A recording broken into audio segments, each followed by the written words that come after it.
যারা old are কি বা একটু বয়স্ক ইত্যাদি তারা দ্রুত নির্বাচনের পক্ষে, আর যারা ইয়াং মানে কম্পারেটিভলি ইয়াং এবং যারা আমেরিকান পাসপোর্টধারী, হ্যাঁ, তারা আপনার এটাকে প্রলং করতে চাচ্ছে। আমি তো মনে করি অর্থনীতিটা রাজনীতির চেয়ে বেশি সংকটময় এখন। এনসিপি এবং advisory council along with the chief adviser তারা গ্যাংড আপ, তারা একই জিনিস। শার্প ডেট আমরা পাবো না, এটা আপাতত পাবো না, পরে কি হয় সেটা পরে দেখেন। অ্যাডভাইজারি কাউন্সিল আমার মনে হয় স্প্লিট, এটা বিভক্ত আমার কাছে যেটা মনে হচ্ছে। মানে অ্যাডভাইজারি যারা আছে কাউন্সিল, হ্যাঁ, আচ্ছা, পুরো অ্যাডভাইজারি কাউন্সিল যারা মেম্বার আছে, আমার কাছে মনে হচ্ছে যারা ওল্ড আর কি বা একটু বয়স্ক ইত্যাদি তারা দ্রুত নির্বাচনের পক্ষে, আর যারা ইয়াং মানে কম্পারেটিভলি ইয়াং এবং যারা আমেরিকান পাসপোর্টধারী, হ্যাঁ, তারা আপনার এটাকে প্রলং করতে চাচ্ছে। মানে ইয়াং বলতে এখানে ইয়াং মানে কম্পারেটিভলি ইয়াং, আচ্ছা, মানে ওই যে ওয়াহিদুদ্দিন মাহমুদ এবং এই যে সালেউদ্দিন আহমেদ এদের চেয়ে ইয়াং, তো এরা এবং এরা মানে many of them are American passport holders. So তারা এটাকে প্রলং করতে চাচ্ছে এবং এটা ইউনূস সাহেব একটু গ্যারা করলে পড়ছেন আমার কাছে মনে হচ্ছে।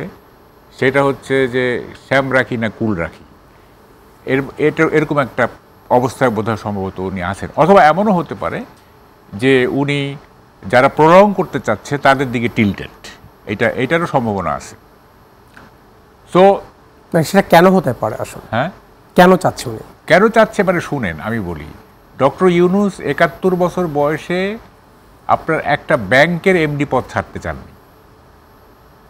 হ্যাঁ, মানে 65 ছিল বোধহয় আপার লিমিট, সেখানে 71-এ উনি আদালতের মানে ঘোরাঘুরি করছেন টু রিস্টোর হিজ এমডিশিপ। হ্যাঁ, তো বোঝাই যাচ্ছে যে উনি মানে ক্ষমতা ছাড়ার যে মানসিকতা, এইটা ওনার না। এখানে ভাই একটু যদি বলি যে গ্রামীণ ব্যাংকের যে প্রসঙ্গ নিয়ে আমরা বিভিন্ন সময় আলোচনা করি বা যে ধরনের প্রসঙ্গ রয়েছে যে তার বয়স সেবার পরে উনি থাকতে চান, সেটি হচ্ছে তার প্রতিষ্ঠিত কোনো একটি প্রতিষ্ঠান, কিন্তু জাতি যেখানে একটি রাষ্ট্রের সিদ্ধান্তের ব্যাপার, এটা সাইকির ব্যাপার, এটা মনস্তত্ত্বের ব্যাপার। হ্যাঁ, যে আমি মানে ক্ষমতার যে স্বাদ বা যে ক্ষমতা এক্সারসাইজ করা ইত্যাদি, এইটা যদি আমার মানে ইসের মধ্যে সাইকির মধ্যে থাকে, তাহলে এটা একটা ব্যাংক হোক, এটা কোনো অর্গানাইজেশন হোক বা রাষ্ট্র ক্ষমতা হোক, মানে মানুষ তো প্রতিটি মানুষ, এটা আল কোরআনের একটা কথা আছে, প্রতিটি মানুষই তার মূলের দিকে প্রত্যাবৃত হয়। আপনি যাই করেন না কেন, আপনাকে আলটিমেটলি আপনার মূলে ফিরে যেতে হয়। তো যাই হোক, এখন কথাটা হচ্ছে সেটা না, আমার কাছে কিন্তু মানে ইস্যু এজেন্ডা অন্য, নট ইলেকশন আপাতত, মানে দেশের অর্থনীতিটা কি অবস্থায় আছে, এইটা হচ্ছে আমার কাছে খুবই গুরুত্বপূর্ণ। আমরা যে ইলেকশন নিয়ে করতেছি, বা ইভেন বিএনপিও কি বুঝতে পারতেছে যে দেশের অর্থনীতিটা কি অবস্থায় আছে? শুধু কি আপনার এই যে গ্যাসের দাম বাড়ানো হয়েছে কিংবা তেলের দাম বাড়ানো হয়েছে, এইটাই কি সংকট, নাকি সংকট আরও আছে? আমি তো মনে করি অর্থনীতিটা রাজনীতির চেয়ে বেশি সংকটময় এখন। দেখেন, আমার এক ছোট ভাই একটা ইংরেজি পত্রিকা একটা লিখছে, এই যে ইনভেস্টমেন্ট সামিট হয়ে গেল না, এত বিশাল সামিট ইত্যাদি, উনি লিখছেন যে এই যে 4টা অবস্ট্যাকল, মেজর 4টা অবস্ট্যাকল, আপনি কে ইনভেস্ট করতে আসবে, সে 4টা দেখাইছে। একটা হচ্ছে আনচেকড মবক্রেসি, 2 নম্বর হচ্ছে আনরিজলভ ব্যুরোক্রেসি, 3 নম্বর হচ্ছে আপনার ডিক্লাইনিং এফডিআই, 4 নম্বর হচ্ছে শাটিং ডাউন লোকাল ইন্ডাস্ট্রিজ।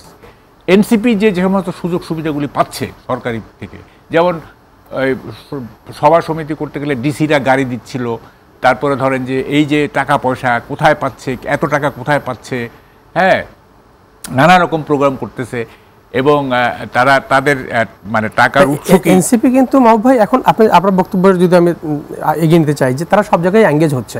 আজকে আপনি দেখেন, আজকে কিন্তু মার্কিন যে কূটনীতিক বাংলাদেশ সফর করছেন, সেখানে কিন্তু এনসিপির যে কনভেনার নাহিদ সাহেব উনি গিয়েছেন, কথা বলেছেন। সেখানে উনি কি বলেছেন? প্রশাসন অনেক জায়গায় বিএনপির পক্ষে কাজ করছে, উনি অভিযোগ করছেন কোর্ট এ ধরনের প্রশাসনের অধীনে নির্বাচন করা সম্ভব নয়। আচ্ছা আমি বলছি, মানে আপনি এই বিষয়ে ওনারটা পড়ছি। উনি বলতেছেন যে নির্বাচনে তারা অংশগ্রহণ করবে কি না এটা এখন পর্যন্ত ডিসাইডেড না। তারা বলছে পুরোপুরি সংস্কার না করে, রাষ্ট্র পুরোপুরি সংস্কার না করে ওনারা নির্বাচনে নাও দিতে পারে। যখন তারা বলতেছে যে পুরো রাষ্ট্র সংস্কারের পুরো কাজটা শেষ না হলে তারা নির্বাচনে যাবে না, তখন তো তারা একটা বুঝবেই। শুনেন, পৃথিবীতে 2-3টা জিনিস খুব সোজা। একটা হচ্ছে অজুহাত তৈরি করা, একটা হচ্ছে উপদেশ দেওয়া। এগুলো কিন্তু খুব সোজা জিনিস আর কি। এখন অজুহাত কি? এখানে অজুহাতের আমি একটু থামিয়ে নিচ্ছি, কারণ এখানে বিএনপি তারা যে বক্তব্য দিচ্ছে, এখানে আপনি এনসিপির বক্তব্য শুনলেন যে প্রশাসনে অনেকে বিএনপি হয়ে কাজ করছে, সে কারণে এখানে নির্বাচন করা যাবে না, এনসিপি বলছে।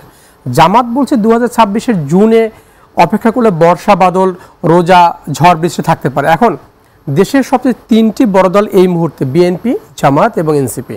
3টি বড় দলের 3 ধরনের বক্তব্য যদি হয়, অন্তর্বর্তী সরকার কি করবে, তাহলে কি তার করণীয়?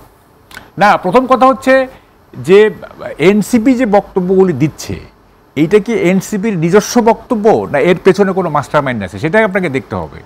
এখন এটা যখন সে বলছে, আপনাকে ধরতে হবে তারই বক্তব্য। তার বক্তব্য তো এইটা। শুনেন, এনসিপি এবং advisory council along with the chief adviser, তারা গ্যাংড আপ, তারা একই জিনিস।